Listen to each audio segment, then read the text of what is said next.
Assalamualaikum warahmatullahi wabarakatuh. Halo semuanya, perkenalkan nama saya Naya Rakansa Alia dengan NIM 2310863025 dari jurusan Ilmu Komunikasi C Universitas Andalas. Pada kesempatan kali ini saya akan membahas mengenai salah satu teori komunikasi, yaitu teori kecemasan dan ketidakpastian. Teori kecemasan dan ketidakpastian ini merupakan salah satu bagian dari materi komunikasi antar budaya. Biasanya orang-orang mengenal nama teori ini dengan Anxiety Uncertainty Management Theory.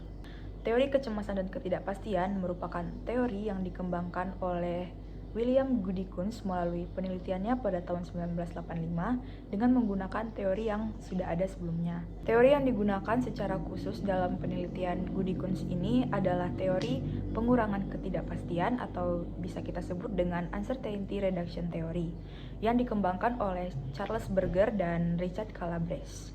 Teori kecemasan dan ketidakpastian ini menggambarkan seseorang ketika bertemu dengan orang lain yang berbeda budaya, maka mereka akan terjadi kecemasan dan juga ketidakpastian. Keduanya berada di level yang berbeda.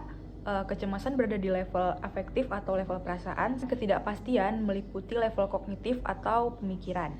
Pada tahun 1985, Stefan mendefinisikan kecemasan sebagai perasaan tidak tenang, perasaan tegang, khawatir, gelisah, yang dirasakan oleh seseorang terhadap apa yang terjadi pada diri sendiri. Kecemasan bersifat aktif dan dapat diturunkan apabila kita merasa nyaman dengan orang tersebut. Selanjutnya ada uncertainty atau ketidakpastian. Ketidakpastian ini dapat terjadi karena dua kondisi, yaitu di satu sisi kita merasa prediksi kita ini benar, lalu di sisi lain kita merasa prediksi kita ini melenceng. Ketidakpastian ini bersifat kognitif dan dapat mengurangi keefektifan dalam berkomunikasi, sehingga kita harus mengelolanya dengan baik. Apabila situasi tidak dapat mengurangi ketidakpastian tersebut, maka kita harus dapat menguranginya sendiri. Ketidakpastian akan dirasakan lebih besar ketika kita berkomunikasi dengan orang yang tidak kita kenal dibandingkan ketika kita berkomunikasi dengan orang-orang yang berada di dalam in-group kita. Kita dapat meningkatkan keefektifan komunikasi dengan cara meningkatkan mindfulness kita atau meningkatkan kesadaran kita saat berkomunikasi dengan orang lain.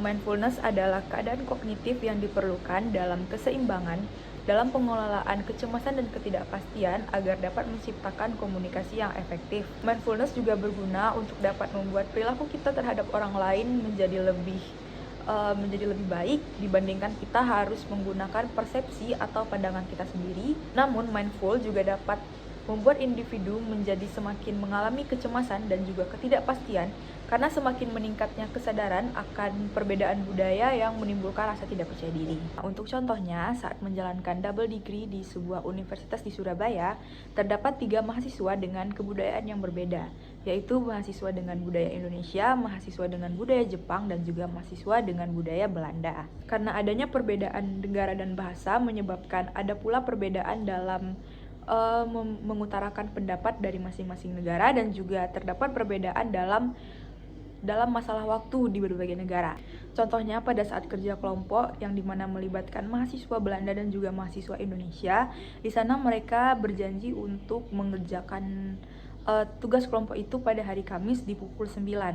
Namun mahasiswa Indonesia ini datang dengan terlambat, yaitu sekitar 45 menit mereka terlambat, sedangkan mahasiswa Belanda ini datang dengan tepat waktu. Lalu terdapat perbedaan cara interpretasi waktu oleh mahasiswa Belanda dan mahasiswa Indonesia terhadap janji yang telah disepakati. Perbedaan cara pandang terhadap waktu inilah yang menyebabkan timbulnya kecemasan dan ketidakpastian oleh mahasiswi Belanda.